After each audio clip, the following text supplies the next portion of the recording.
तरमीमी बल्दियाती bill काला कानून करार। सिंध में मुत्तहिदा अपोजिशन सरापा एहतजाज। कराची में फवारा चौक पर मुजाहरा। 2 घंटे के लिए अलामती धरना। तहरीक इंसाफ, MQM और GDA के कारकुन शरीक। PP anti state party Sindh हुकूमत को बताएंगे अपोजिशन क्या होती है। अली सैदी की ललकार। 27 फरवरी को घोटकी से कराची तक मार्च का ऐलान।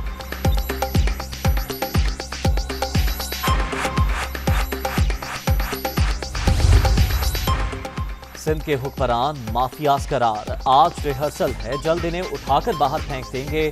हलीम आदिल शेख और खुरम शेर समान की गरज बरस। जितनी ताकत इस्तेमाल करनी है कर लें, काफिला रुकने वाला नहीं, मुतालबात मनवा कर जाएंगे। आमिर खान का ऐलान। खालिद मकबूल सिद्दीकी और दीगर रहनुमाओं का भी मुजाहिरीन से खिताब।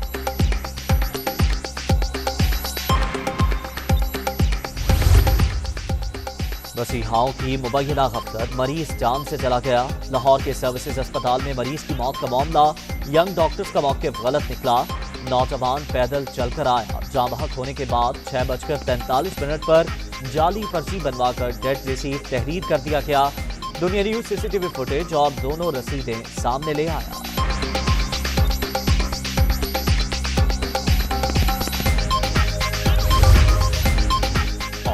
सर्विसेज अस्पताल की इमरजेंसी में मरीज की हलाकत। MS का महकमा सेहत को खत। 4 यंग डॉक्टर्स को फारिग करने की सिफारिश।